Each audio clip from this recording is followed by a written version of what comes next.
This is a comment from one of my videos from a guy called Crazy Ralph.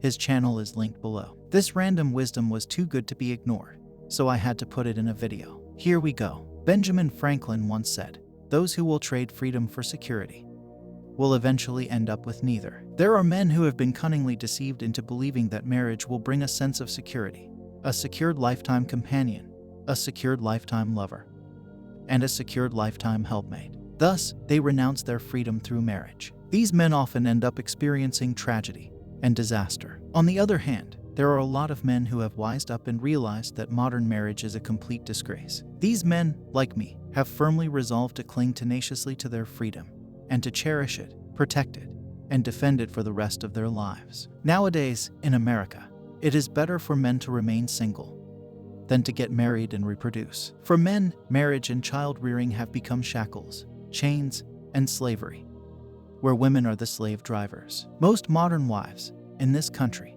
refuse to share equally in the conjugal duties of marriage, be it financial responsibilities or domestic responsibilities. Women are allowed to be liberated and free to act however they please, while men are forced to carry the cross of traditional masculine gender roles, often ending up nailed to that cross. In marriage, everything is centered on making the wife happy, regardless of how miserable the husband feels. Modern wives, in turn, show very little affection, love, respect, or appreciation to their husbands. Even sex becomes just another job for men to do in order to please their wives. What's more, most modern men can handle their own domestic duties, such as cooking and cleaning. Above all, women in society show almost no appreciation to husbands and fathers for all the hard work, the sacrifice, and the love that they give to their wives and families. So nowadays, what benefit is marriage? For men, marriage has no benefits whatsoever.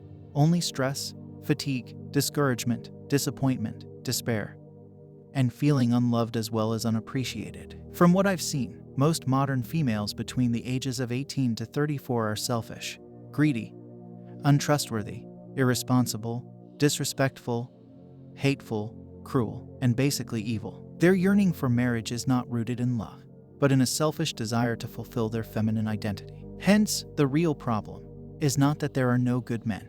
The problem is that there are so few good women. To make matters worse, 50% of marriages end in divorce, with women initiating 80% of divorces. Even worse, if wives commit adultery or abuse their husbands, they are usually not held accountable for the evil that they do. Many females will use their poisonous tongues during and after marriage to kill a man's reputation through slander, gossip, and lies. Worst of all, many ex-wives will deprive fathers and children of having healthy relationships by keeping fathers from having contact with their children. Any female who compels a man to marry her against his will is not acting out of love and devotion. She is acting out of selfishness, greed, manipulation, codependency, insecurity, cruelty, and possibly misandry. My friends, don't let any female deceive you by telling you that having a child together will bring meaning to the relationship. It won't. It will only put the relationship to test. These females will often use your children as a tool for manipulation against you. I have seen many good-hearted men have their lives destroyed by evil women who commit such despicable acts.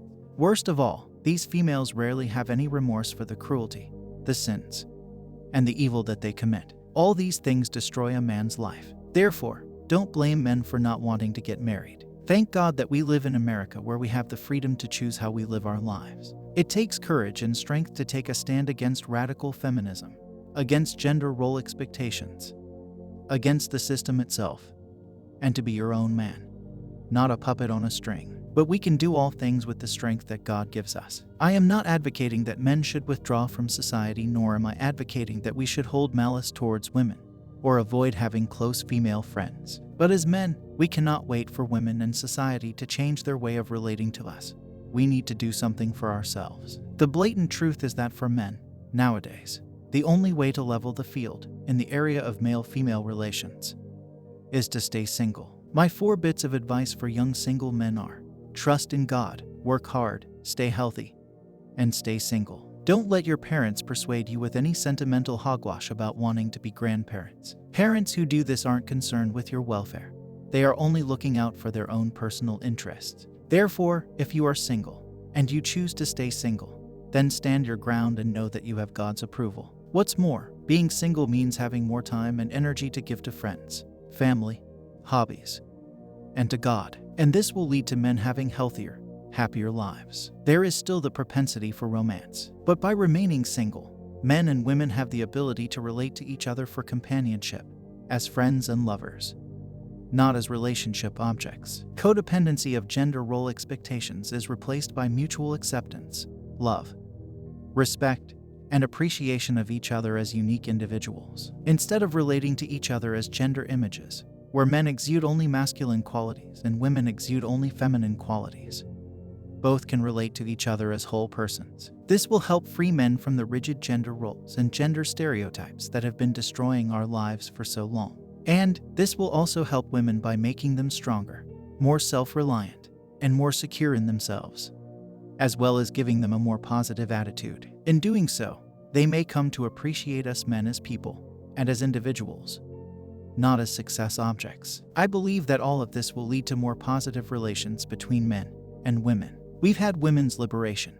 Now it's time for men's liberation. It is time that men left the gender roles and gender stereotypes altogether, and that we claimed our God-given freedom.